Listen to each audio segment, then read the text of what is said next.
우리가 2020년도 세대가 함께 가는 교회라고 하는 큰 주제를 가지고 우리가 함께 출발을 합니다. 그래서 오늘 말씀을 나눌 제목도 세대가 함께하는 교회다. 여러분, 하나님이 원하시는 것은요, 모두가 구원받는 것을 하나님은 원하십니다. 그 모두 속에 가정이 있어요. 여러분, 하나님은 가정이 다 구원에 이르기를 원하세요. 그래서 사도행전 11장 31절에 보면 주 예수를 믿으라, 그리하면 너와 내 집이 구원을 받는다고 말씀을 하시지요. 그러면서 그 끝부분에 보면 어느 한 사람만 예수를 믿는다고 해서 다 구원받는 것이 아니라 가서 하나님의 말씀을 전하더라, 그렇게 말씀하거든요. 여러분, 내가 믿는 하나님을 내 가족에게 그리고 모두에게 전해서 함께 구원에 이를 수 있게 해야 된다는 거예요. 여러분, 한국 교회가 위기를 맞이했다고 그렇게 말들을 하고 있습니다. 왜냐고 하면 신앙의 대를 이어주지를 못하는 거예요.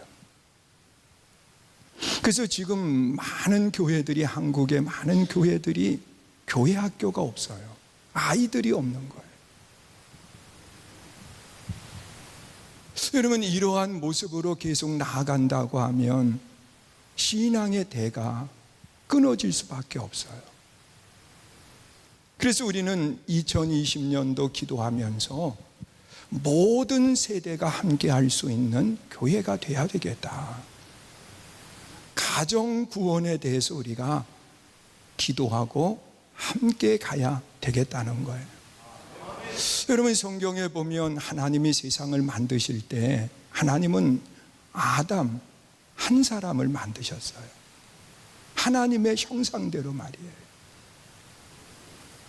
그리고 이 한 사람이 외로워할 때에 하나님은 아담을 잠들게 한 뒤에 갈빗대를 취해서 그리고 하와를 만들어 오셨어요.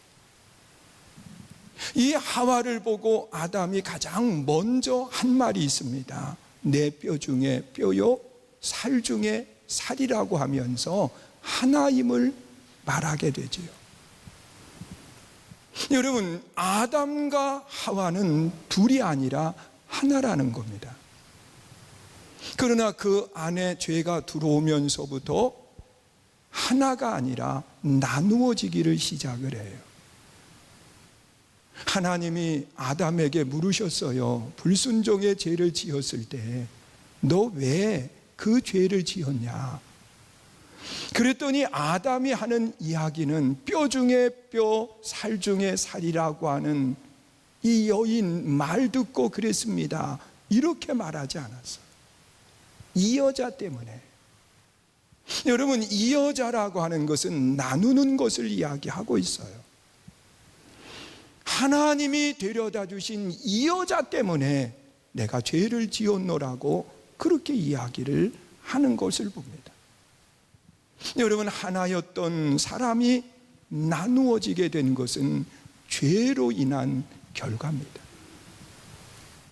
여러분, 이러한 결과는 자손들에게 이어지게 되면서 또다시 범죄의 늪으로 빠지게 되는데, 이 가인과 아벨이 하나님 앞에 제사를 드리고 하나님이 가인의 제사는 받지 않고 아벨의 제사를 받으셨어요.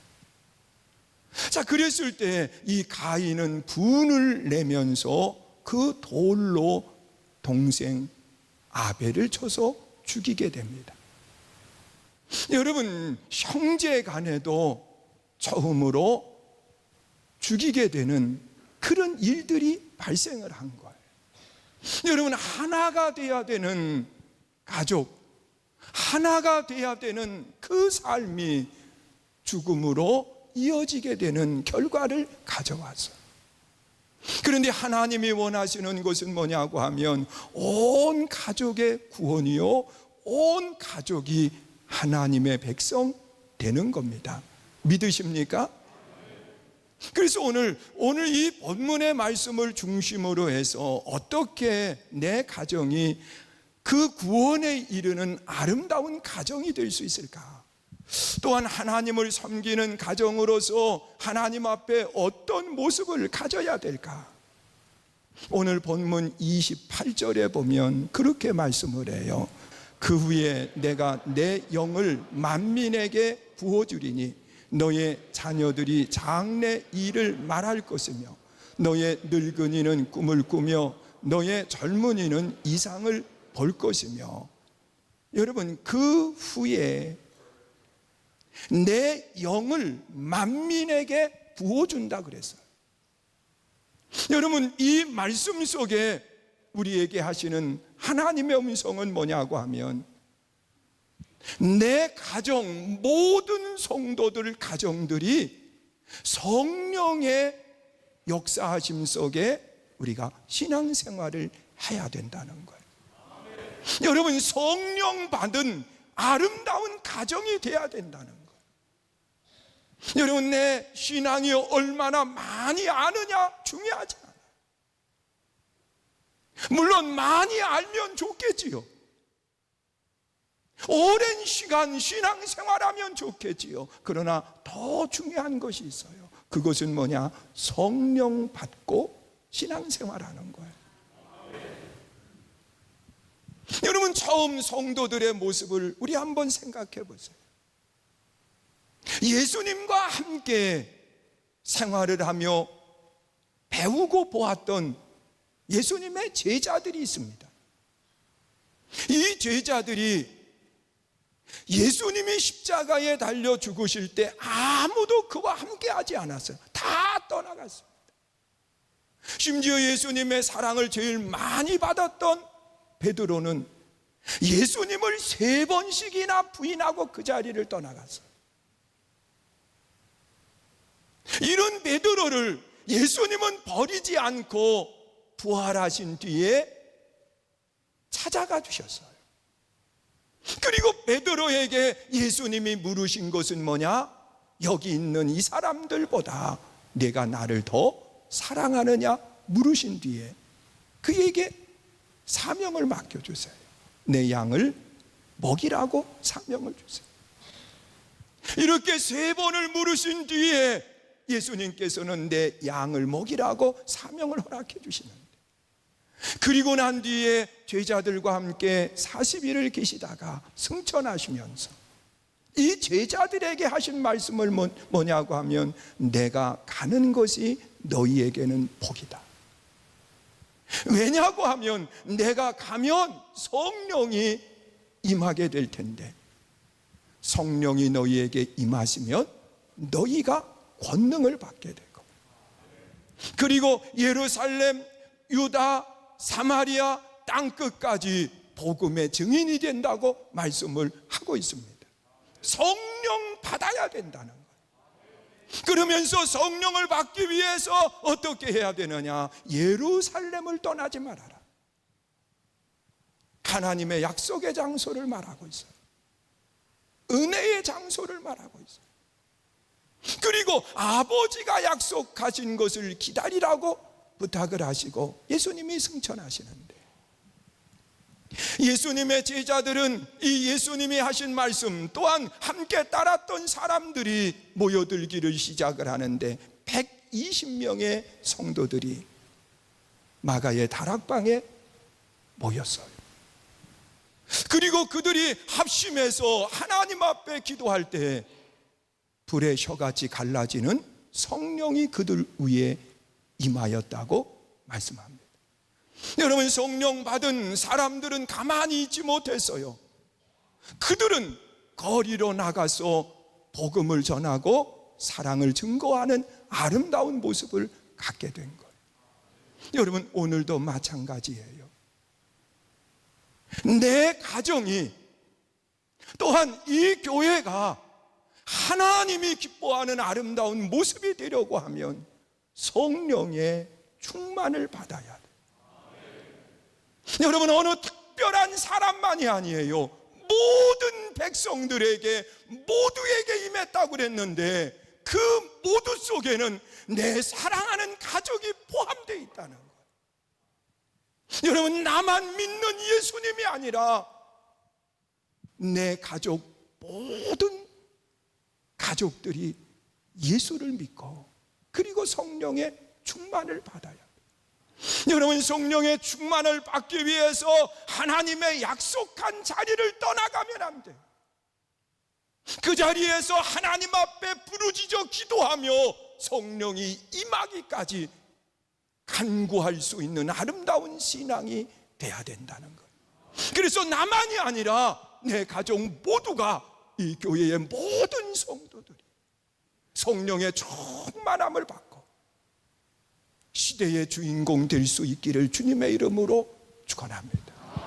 또한 누구에게 성령이 임했느냐? 사도행전 10장에 보면 이방 사람으로 그 성령의 충만함을 받았던 고넬료의 모습을 통해서 우리가 깨닫는 것이 있어요. 여러분, 고넬료가 어느 날 하나님 앞에 기도하는데 하나님께서 그에게 환상 가운데 말씀을 하시는 거예요. 너 요빠라고 하는 곳에 사람을 보내서 하나님이 예비하신 하나님의 사람을 청하라는 겁니다. 그래서 이 고넬료는 하나님의 말씀을 듣고서는 그 경건한 하인 중에 경건한 사람 둘을 뽑아서 그 하나님이 말씀하신 그곳으로 사람을 보낸 겁니다. 그런데 그 시간에 베드로라고 하는 사도가 하나님 앞에 기도하고 있었습니다. 그런데 기도하는데 그 하늘에서 상이 내려오는 거예요. 살펴보았더니 그 상은 하나님이 금하신 음식들로 가득 차 있었어요. 그때 하나님께서 하시는 말씀이 이걸 먹으라는 겁니다. 여러분, 베드로는 하나님이 금하신 음식을 내가 어떻게 먹을 수 있습니까? 내가 정하게 하였으니 먹으라. 그리고 난 뒤에 상이 없어져 버렸어요. 또다시 기도하는 가운데에 하늘에서 상이 내려와요. 살펴보았더니 전처럼 하나님이 금하신 음식들로 가득 차 있는데 하나님이 또다시 하시는 말씀이 먹으라는 겁니다. 하나님, 부정한 음식인데요, 어떻게 내가 먹을 수 있습니까? 내가 정하게 하였노라. 그리고 난 뒤에 그 상이 없어졌어요. 또다시 이 베드로가 기도하는 가운데 동일한 환상을 보는 겁니다. 하나님이 금한 음식이에요. 그런데 하나님은 정하게 하였으니 먹으라는 겁니다. 이 환상을 보고 난 뒤에 누군가 문을 두드립니다. 나가서 보았더니 이방 사람 고넬료가 보낸 사람인 거예요. 그때서야 그가 깨닫습니다. 아하, 이방 사람에게 가서 하나님의 말씀을 전하라고 하시는 거로구나. 그래서 이 베드로가 그 사람을 따라서 이 고넬료가 있는 그곳으로 가는데 이 고넬료는 온 가족을 다 불러보아서 또한 그것뿐만 아니라 친척들을 불러보아서 그리고 내가 살고 있는 그 지역의 이웃들을 다 불러보아 놓고서는 베드로를 기다리고 있는 거예요. 베드로가 가서 그들에게 하나님의 말씀을 전할 때에 그곳에 있는 모든 사람들이 성령의 충만함을 받는 역사가 일어난 거예요. 여러분, 성령의 충만함을 위해서 우리는 모여 기도할 뿐만 아니라 성령의 충만함을 위해서 우리는 가족이 함께, 친척이 함께, 이웃이 함께 모여서 하나님의 말씀을 사모하고 하나님의 말씀을 들을 수 있어야 돼요. 여러분, 성령의 역사하심은 세상 가운데 임하는 것이 아니에요. 여러분, 성경에 기록되어 있는 말씀을 보면 성령을 부어준다라고 그렇게 표현을 하고 있습니다. 하나님이 강제로 내 마음의 문을 열고 집어넣는 것이 아니라 부어준다라고 하는 표현 속에는 그 자리에 내가 있어야 된다는 거예요. 심령의 문을 열고 사모하는 마음을 가지고 그 자리에 있어야 돼요. 여러분, 이 시간도 우리가 사모하는 마음을 가지고 하나님의 성전으로 올라오셨는데, 여러분만이 아니라 온 가족이 함께 하나님의 성전에 올라와 말씀을 들으면서 성령의 충만함을 받는 아름다운 역사가 있기를 주의 이름으로 축원합니다. 이것이 세대가 함께하는 교회의 아름다운 모습이에요. 또한 세대가 함께 모여 우리는 어떤 신앙을 가지고 나아가야 될까? 오늘 본문 속에 나타나 있는 말씀 속에 보면 28절 하반절에 또다시 그렇게 말씀을 해요. 우리 한번 다시 읽어보세요. 읽습니다. 시작. 그 후에 내가 내 영을 만민에게 부어주리니 너의 자녀들은 장래 일을 말할 것이며 너의 늙은이는 꿈을 꾸며 너의 젊은이는 이상을 볼 것이며. 여러분, 아이들은요 장래 일을 말하게 된다는 거예요. 나이가 드신 늙은 분들은 꿈을 꾼다는 거예요. 그리고 젊은이들은 이상을 볼 것이라고 그렇게 말씀을 해요. 여러분, 다른 말로 이야기하면 내 자녀서부터 어른에 이르기까지 모든 사람들이 그리스도 안에서 꿈을 꿔야 된다는 거예요. 여러분, 비전을 가진 삶은요 절대로요 물러서지 않아요. 여러분, 꿈을 가진 삶은요 늘 생명력이 넘치게 돼 있어요. 여러분, 꿈이 없으면 될 대로 되라고 하는 식의 삶을 살 수밖에 없지만 꿈을 가지고 있으면 다르다는 거예요. 저도 2020년도에 꿈을 꾸었는데 그 꿈이 뭐냐? 세대가 함께하는 교회의 꿈을 꾸는 거예요. 세대가 함께한다. 어린아이서부터 어른에 이르기까지 모든 세대가 함께한다. 여러분, 꿈이 있으면 삶의 규모를 갖게 돼요. 우리 한번 생각해 보세요. 꿈이 있으면은요 헛된 시간을 낭비하지 않는다는 거예요. 헛된 것에 마음을 쓰지 않는다는 거예요. 그 꿈을 이루기 위해서 말이에요. 여러분, 요셉의 모습을 보세요. 요셉은 꿈을 꾸니까 그는 어떤 상황, 어떤 환경 속에서도 삶을 허비하지 않아요. 여러분, 육신의 약함을 가지고 있다고 해서 꿈이 없는 것이 아니에요. 여러분, 그 가운데 꿈을 꾸면 그는 그 고난 속에서도 삶을 허비하지 않게 되어 있어요. 여러분, 내 삶에 물질적으로 어려운 일을 만나도 꿈이 있는 사람은요 그것 때문에 낙심하지 않아요. 나는 모두가 함께 꿈을 꾸는 아름다운 역사가 있기를 주님의 이름으로 축원합니다. 여러분, 가족이 함께 모여서 꿈 이야기를 할 수 있어야 돼요. 내 자녀에게 그리스도 안에 어떤 꿈을 가지고 있는지 꿈에 대한 이야기를 할 수 있어야 돼요.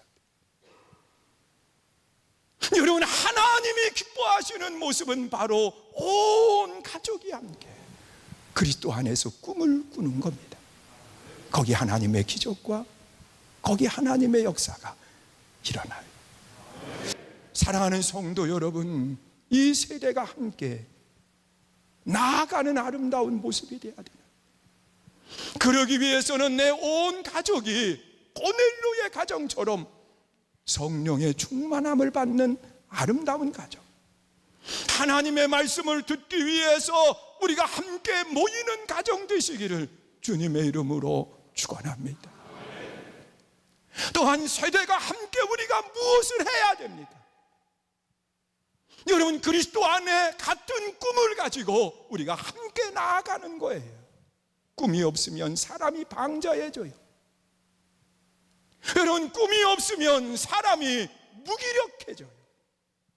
그러나 꿈은 내 삶을 규모 있게 만들고 내 삶을 활기 있게 만들게 돼 있어요.